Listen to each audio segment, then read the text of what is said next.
सोचो जो global trade के रूल्स वर्ल्ड वॉर 2 के बाद बनाए गए थे ताकि सब कंट्रीज फेयर तरीके से ट्रेड करे, उन्हीं रूल्स को तोड़ रहा है वही देश जो पहले उन्हें बनाने में लीडर था। मैं बात कर रहा हूँ अमेरिका की, यूएसए की।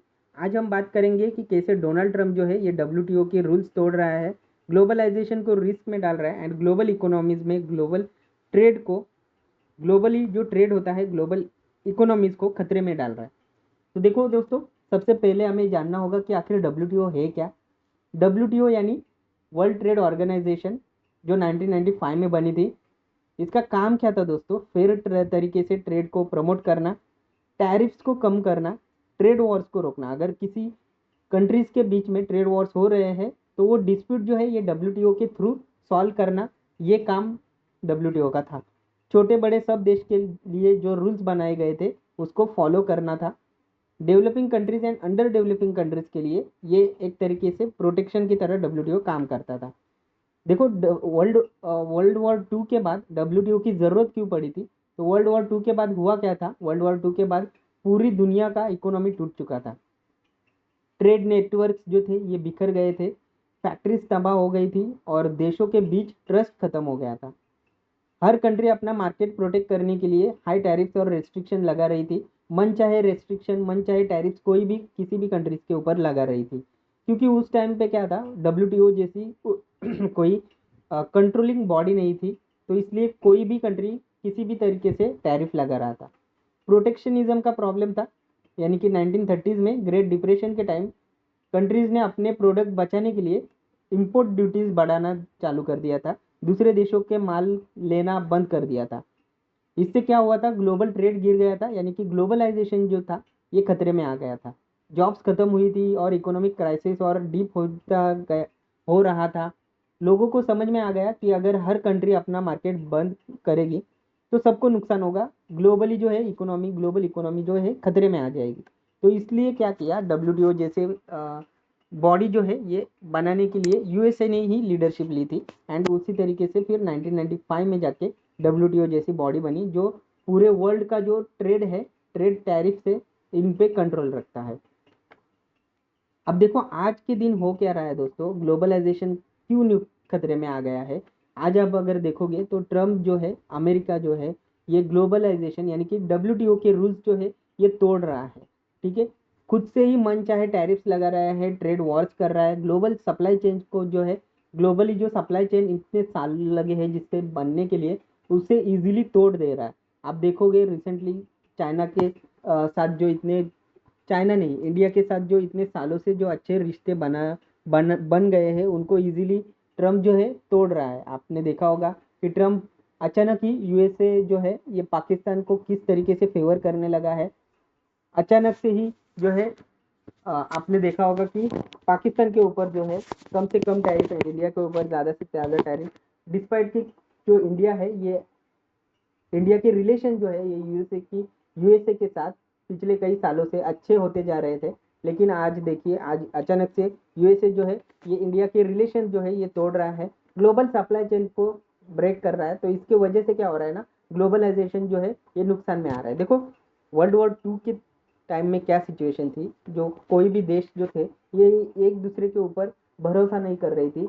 खुद का डोमेस्टिक जो है, डोमेस्टिक मार्केट बचाने के लिए मन चाहे टैरिफ लगा रही थी। तो देखो दोस्तों, आगे जाके अगर ट्रम्प जो है मन चाहे टैरिफ लगा रहे, तो आप सोच के देखिए, अगर हर कोई कंट्री ऐसा करने लगा, मन चाहे टैरिफ लगाने लगा, तो फिर वही सिचुएशन आ जाएगी जो वर्ल्ड वॉर 2 के टाइम पे थी। ग्लोबल इकोनॉमी पूरे टूट गई थी। वही सिचुएशन आज के टाइम में आ सकता है अगर हर कोई कंट्री ट्रम्प की तरह सोचने लगा तो।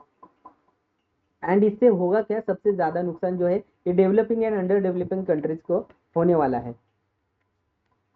अब देखो, ट्रम्प ने जो है ये डब्ल्यूटीओ के रूल्स तोड़े कैसे है, तो इसके बारे में देख लेते हैं। देखो, ट्रम्प का जो फर्स्ट टर्म था, तो उस टाइम से ही ट्रम्प ने ये चीज़ें चालू कर दी थी। आपने नोटिस किया होगा, ट्रम्प ने जो है स्टील और एल्यूमिनियम के इंपोर्ट्स पर टैरिफ लगा दिया था।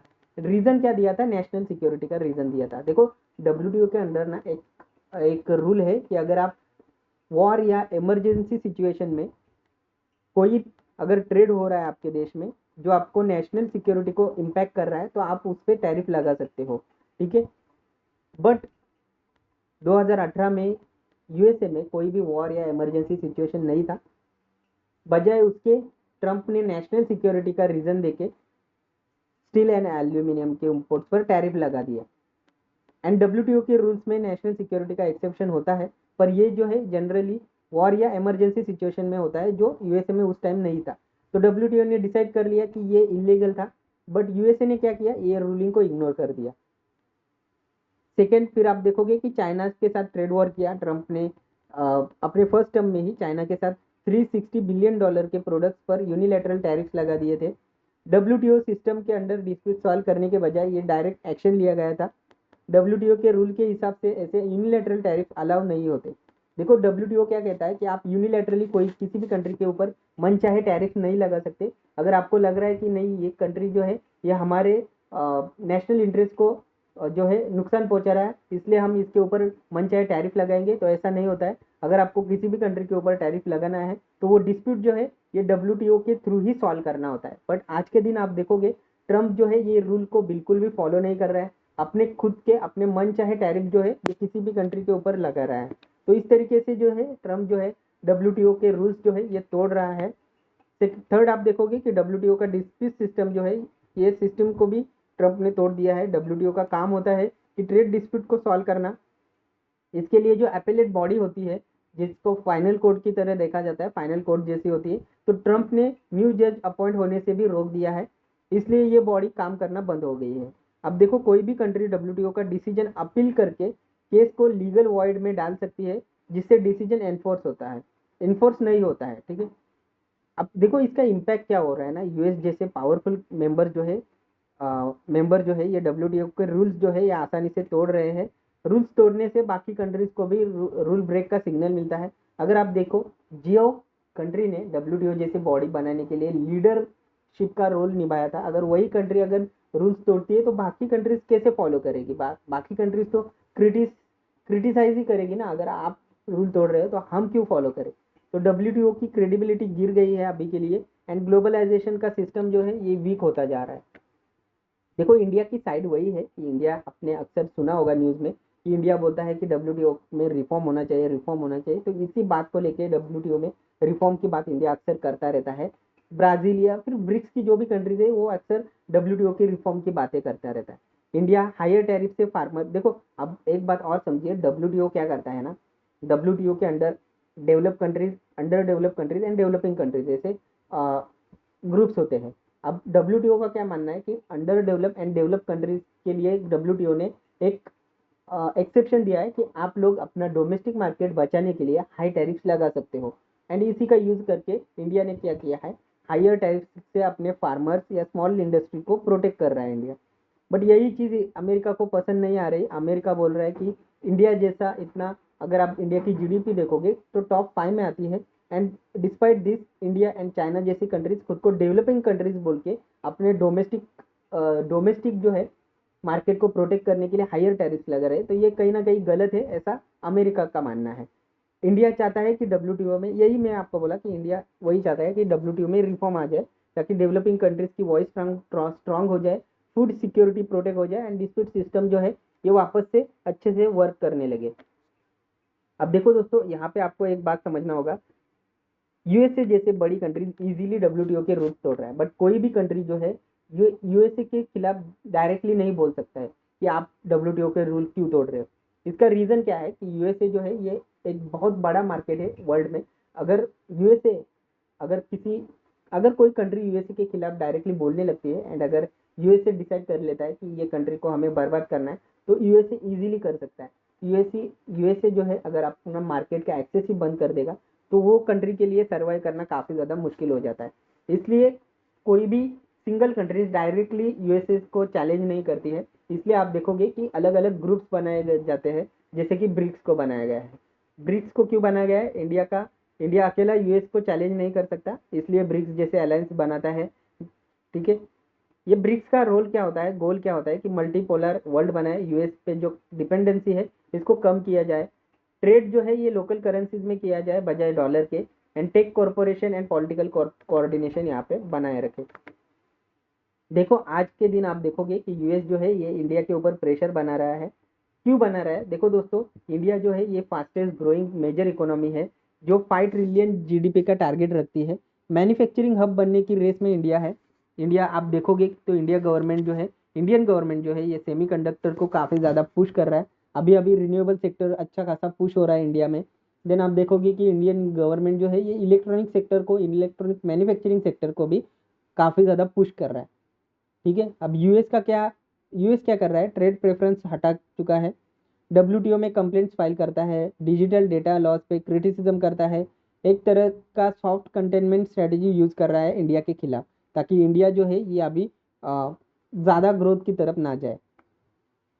एग्जाम्पल के लिए दोस्तों आप देखोगे तो जापान का केस देखो, और एक बार मैं आपको कहता हूँ, जो भी कंट्रीज टॉप 5 पे आती है, ठीक है, ट्रिलियन ट्रिलियन डॉलर की इकोनॉमी अगर क्रॉस हो जाती है तो यूएसए क्या करता है? उसके ऊपर ध्यान रखता है। देखो जैसे जापान का केस मैं आपको एग्जांपल के लिए बताता हूँ। 1980s में क्या हुआ था? जापान जो है ये वर्ल्ड का सेकंड लार्जेस्ट इकोनॉमी बन गया था, ठीक है। एंड उस टाइम जापान जो है ये टेक के मामले में काफ़ी ज़्यादा अच्छे स्टेप्स ले रहा था, जैसे इंडिया आज ले रहा है, ठीक है। और यूएस के क्लोज अलाय होते हुए भी ट्रेड सरप्लस में बहुत आगे निकल रहा था।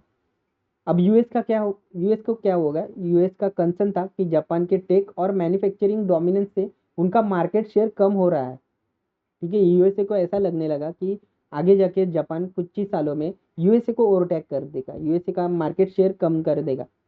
तो 1985 में प्लाजा अकॉर्ड हुआ, जिसमें यूएसए ने क्या किया? जापान पर प्रेशर डालना चालू कर दिया। यूएसए ने क्या किया? पहला तो जापान को अप्रिशिएट करना चालू कर दिया, अप्रिशिएट करे ऐसा जापान को बोल दिया। येन स्ट्रांग होने से जापान का एक्सपोर्ट कॉम्पिटिटिव एज टूट गया। फिर 1980s में एसेट बबल बर्स्ट हुआ और जापान लॉस डिकेड में चला गया। जापान का शेयर मार्केट बुरी तरीके से गिर गया 1980s के बाद। रिजल्ट क्या हुआ? जापान की जीडीपी जो थी 4 ट्रिलियन के आसपास ही अटका हुआ रह गया एंड ग्रोथ जो है ये स्टैग्नेंट हो गया। अब सोच के देखिए दोस्तों, 1990s में जहाँ पे जापान का जो जीडीपी था 3 ट्रिलियन के आसपास था, एंड 1995 के 5 ईयर में ही 6 ट्रिलियन के तरफ बढ़ रहा था, 6 ट्रिलियन के आसपास जा चुका था। आप ये डेटा जो है ये ऑनलाइन चेक कर सकते हो, ठीक है। तो जापान की इकोनॉमी ने कुछ इस तरीके का स्पीड पकड़ा था कि इजीली आने वाले कुछ सालों में जो है यूएसए को उसका चैलेंज दिख रहा था। तो इसलिए यूएसए ने जो है इस तरीके से प्रेशर बनाकर जापान के जीडीपी को जो है एक स्टैग्नेंट ग्रोथ जो है ये स्टैग्नेंट कर दिया। अगर मैं आपको चार्ट दिखाऊँ तो आप देख सकते हो, ये जो है निकी 225 सेम एज ए निफ्टी 50 की तरह ये एक इंडेक्स है जापान का। अगर आप देखोगे तो 1990 से मार्च 25 आज 35 ईयर्स हो गए, आज जाके वो जो जीडीपी है उनका, सॉरी, इंडेक्स जो है ये आज जाके उसने ब्रेकआउट किया है, आज जाके वो इंडेक्स जो है ये आगे निकल रहा है। मतलब 35 ईयर्स में अगर आप देखोगे दोस्तों तो आज जाके, आज भी नहीं, अगर आप 1990s की बात करोगे तो 1990s में जीडीपी जो था 3 ट्रिलियन के आसपास था और आज भी 4 ट्रिलियन पे ही है। इसका मतलब ग्रोथ रेट जो है ये किस हद तक खत्म कर दिया यूएसए ने, ये आप देख सकते हो। स्ट्रैटेजिक पॉइंट ऑफ व्यू से अगर आप देखोगे तो हम देखते हैं कि जो कंपनीज जो है, अक्सर कंपनीज ऐसी तरीके अपनाते हैं ताकि आप कॉम्पिटिटिव मतलब अपना मार्केट शेयर बचाने के लिए अक्सर कंपनीज ऐसे स्ट्रैटेजिक मूव करते हैं। बट आप देखोगे तो ये बातें जो है ये जियो पॉलिटिकल लेवल पे भी हो रही है। अब देखो इंडिया के साथ जो यूएसए कर रहा है, ये जैसे जापान के साथ यूएसए ने किया वही चीज़ यूएसए इंडिया के साथ कर रहा है या नहीं कर रहा है, that we don't know. But आपको ये बारे में क्या लगता है, ज़रूर आपकी राय कमेंट सेक्शन में ज़रूर बताएं, ठीक है। ये वीडियो में इतना ही था, मिलता हूँ मैं आपको अगले वीडियो में, तब तक के लिए goodbye and happy investing.